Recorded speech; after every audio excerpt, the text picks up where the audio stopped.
আসসালামু আলাইকুম viewers, welcome back to my channel Mukta's kitchen. Mukta's কিচেনে আরও একবার সবাইকে স্বাগতম জানাচ্ছি আরও একটি নতুন রেসিপি দেখার জন্য। আজকে আপনাদের সাথে শেয়ার করব শীতকালীন সবজি সিম আলু টমেটো দিয়ে শোল মাছের ঝোল। খুবই অল্প মশলাতে এই রেসিপিটা আজকে আমি তৈরি করে দেখাবো। গরম সাদা ভাতের সাথে খেতে জাস্ট অসাধারণ লাগে এটা। আর এই রেসিপিটা দেখে যে কেউ রান্না করে ফেলতে পারবেন খুবই সহজে ঝটপট। তো বন্ধুরা, আশা করছি আমার অন্যান্য সহজ রেসিপির মতো আজকের এই রেসিপিটি আপনাদের কাছে সহজ লাগবে আর খুবই ভালো লাগবে। যদি রেসিপি ভালো লেগে থাকে তাহলে অবশ্যই একটি লাইক দিয়ে সম্পূর্ণ ভিডিওটি দেখে নেবেন। তাহলে চলুন কিভাবে রান্নাটা করে নিতে হয় সেটা আমরা দেখে নিই। আজকের এই রেসিপিটির জন্য এখানে নিয়েছি আমি অনেকগুলো শোল মাছ।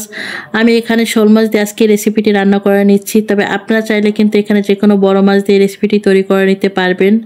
আমি মাছগুলো খুব ভালো করে ধুয়ে পরিষ্কার করে নিয়েছি। এবার তার সাথে রান্না করার জন্য এখানে আরো নিয়েছি আমি 2টা পাকা টমেটো। টমেটোগুলো আমি এভাবে লম্বা লম্বা করে কেটে নিয়েছি। তার সাথে এখানে নিয়েছি আমি 250 গ্রাম সিম। আর সিমগুলোকে আমি খুব ভালো করে কেটে ধুয়ে পরিষ্কার করে নিয়েছি। তার সাথে এখানে নিয়েছি আমি মাঝারি সাইজের 3টা আলু। আর আলুগুলোকে আমি খোসা ছাড়িয়ে ভালো করে কেটে তারপর ধুয়ে নিয়েছি। এবার প্রথমে আমি মাছগুলোকে হলুদ লবণ দিয়ে ম্যারিনেশন করে নিব। সেই জন্য এখানে দিয়ে দিচ্ছি আমি সামান্য লবণ। তার সাথে আরো দিয়ে দিচ্ছি আমি 1 চামচ মরিচের গুঁড়া। তবে এখানে যদি আপনারা মরিচের গুঁড়াটা না দিতে চান তাহলে মরিচের গুঁড়াটা কিন্তু স্কিপ করে যেতে পারবেন। তার সাথে এখানে আরো দিয়ে দিচ্ছি আমি 1 চামচ হলুদের গুঁড়া। এখন লবণ হলুদ মরিচ দিয়ে মাছগুলো খুব ভালো করে মেখে নিব। তো সমস্ত মাছগুলোকে আমি খুব ভালো করে মেখে নিয়েছি। এবার এটা এক সাইডে রেখে দিচ্ছি। এবার প্রথমে চুলায় একটি ফ্রাই প্যান বসিয়ে তাতে দিয়ে দিয়েছি পরিমাণ মতো আমি সরিষার তেল। আজকে আমি রান্নাটা সরিষার তেল দিয়ে করে নিচ্ছি। তবে আপনারা চাইলে কিন্তু এটা সয়াবিন তেল দিয়ে করে নিতে পারবেন। তেলটা যখন গরম হয়ে আসবে তখন দিয়ে দিচ্ছি আমি লবণ হলুদ মরিচ মাখানো সমস্ত মাছগুলো। এই পর্যায়ে চুলা জালটা মিডিয়াম রেখে আমি মাছগুলো ভেজে নেব।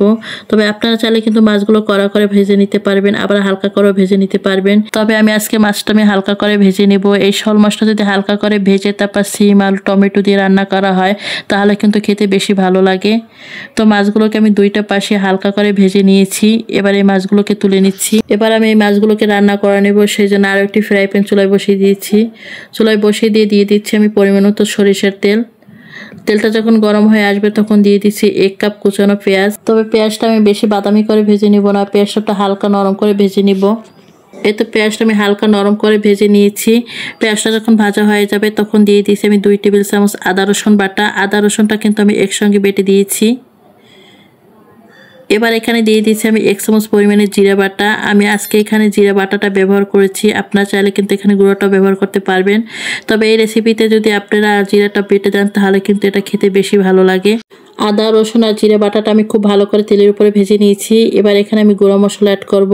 সেই জন্য প্রথমে দিয়ে দিচ্ছি আমি 2 চামচ পরিমাণে মরিচের গুঁড়া। তার সাথে দিয়ে দিচ্ছি আমি 1.5 চামচ পরিমাণে হলুদের গুঁড়া। এবার এখানে দিয়ে দিচ্ছি আমি স্বাদ মতো লবণ। এবার এখানে দিয়ে দিচ্ছি আমি সামান্য পানি। আর পানিটা দিয়েছি যাতে গুঁড়া মশলাটা পুড়ে না যায় আর মশলাটাও যাতে খুব ভালো করে কষানো যায়, সেই জন্য পানিটা দিয়েছি। এই পর্যায়ে কিন্তু মশলাটা খুবই ভালো করে কষিয়ে নিতে হবে। তো আমি মশলাটা কিন্তু খুবই ভালো করে কষিয়ে নিয়েছি। আমার মশলাটার উপরে কিন্তু তেলটা ভেসে এসেছে, তার মানে কিন্তু আমার এই মশলাটা খুবই ভালো করে কষানো হয়ে গেছে। এবার এর ভিতরে দিয়ে দিচ্ছি আমি কেটে ধুয়ে রাখা সিমগুলো।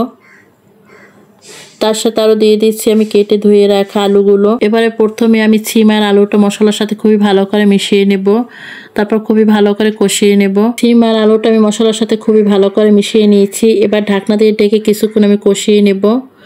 তো ঢাকনা দিয়ে ঢেকে আমি কিছুক্ষণ কষিয়ে নিয়েছি। এবার ঢাকনাটা তুলে নিয়েছি। আর আলুটা আমি মশলার সাথে খুব ভালো করে নাড়াচাড়া করে দিচ্ছি। তবে আজকে এখানে আমি যে পরিমাণের সিম আর আলুটা নিয়েছি আর মাছগুলো নিয়েছি সেই পরিমাণ অনুযায়ী কিন্তু এখানে আমি মশলাটা ব্যবহার করেছি।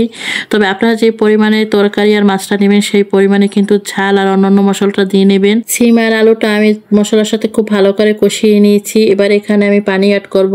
এখানে আমি আমার পরিমাণ মতো কিন্তু পানিটা অ্যাড করেছি। যে পরিমাণে আমি ঝোলটা রাখবো সেই পরিমাণ করে এখানে পানিটা অ্যাড করেছি। আর এখানে কিন্তু সিম আর আলুটা সিদ্ধ হতে যতটুকু পানি লাগবে আর যতটুকু ঝোল রাখবেন সেই পরিমাণ করে কিন্তু পানিটা দিবেন। পানিটা দিয়ে আমি সিম আর আলুটা খুব ভালো করে নাড়াচাড়া করে দিয়েছি। নাড়াচাড়া করে দিয়ে এখন আমি ঢাকনা দিয়ে ঢেকে কিছুক্ষণ রান্না করে নিব। কিছুক্ষণ রান্না করার পরে ঝোলটা খুব সুন্দরভাবে বলক উঠেছে। এবারে সিম আর আলুটা খুব ভালো করে আমি নাড়াচাড়া করে দিচ্ছি। নাড়াচাড়া করে দেওয়ার পরে আমি যে মাছগুলো ভেজে রেখেছিলাম সে সমস্ত মাছগুলো আমি এই সিম আলুর ভিতরে দিয়ে দিচ্ছি। সমস্ত মাছগুলো আমি সিম আলুর ভিতরে দিয়ে খুব ভালো করে একটু নাড়াচাড়া করে দিচ্ছি। নাড়াচাড়া করে দেওয়ার পর আমি ঢাকনা দিয়ে ঢেকে প্রায় 7-8 মিনিট রান্না করে নেব। সিম আলু আর মাছটা আমি প্রায় 7-8 মিনিটের মতো রান্না করে নিয়েছি। এবার যে টমেটোটা আমি লম্বা ভাবে কেটে নিয়েছি সেই টমেটোটা এখন দিয়ে দিচ্ছি এই পর্যায়ে। আর এই টমেটোটা আমি প্রথম পর্যায়ে দিইনি, এই কারণে টমেটোটা যদি আমি প্রথম পর্যায়ে দিতাম তাহলে টমেটোটার কোনো অস্তিত্ব থাকতো না, টমেটোটা সিদ্ধ হয়ে গলে যেত। সেই জন্য এখন আমি এই পর্যায়ে দিয়ে দিচ্ছি। তার সাথে আরও দিয়ে দিচ্ছি আমি 3টে কাঁচামরিচ। কাঁচামরিচের টমেটোটা দিয়ে আমি খুব ভালো করে নাড়াচাড়া করে দিচ্ছি। নাড়াচাড়া করে দেওয়ার পরে আবার আমি ঢেকে রান্না করে নেব কিছুক্ষণের জন্য। আমি প্রায় 7-8 মিনিট পরে আবারও ঢাকনাটা তুলে নিয়েছি। এই পর্যায়ে কিন্তু আমার সিম আলুটা খুবই সুন্দরভাবে সিদ্ধ হয়ে গেছে। এবার সবশেষে দিয়ে দিচ্ছি আমি কিছু ধনিয়া পাতা। আর এই শীতের সময় যদি সিম আলু টমেটো দিয়ে যদি শোল মাছ বা যে কোনো বড় মাছ রান্না করা হয়, তার শেষে যদি এভাবে ধনিয়া পাতাটা দেওয়া হয়, তা থেকে কিন্তু খুবই সুন্দর একটা ফ্লেভার আসে। তো ধনিয়া পাতাটা দিয়েও কিন্তু আমি খুব ভালো করে নেড়েচেড়ে মিশিয়ে দিচ্ছি। মিশিয়ে দিয়ে ঢাকনা দিয়ে ঢেকে আমি 1 থেকে 2 মিনিটের মতো এটা রান্না করে নেব, যাতে ধনিয়া পাতার সুন্দর ফ্লেভারটা এই তরকারির ভিতরে খুবই সুন্দরভাবে প্রবেশ করে। তো ঢাকনা দিয়ে ঢেকে আমি তরকারিটা প্রায় 1 মিনিটের মতো রান্না করে নিয়েছি।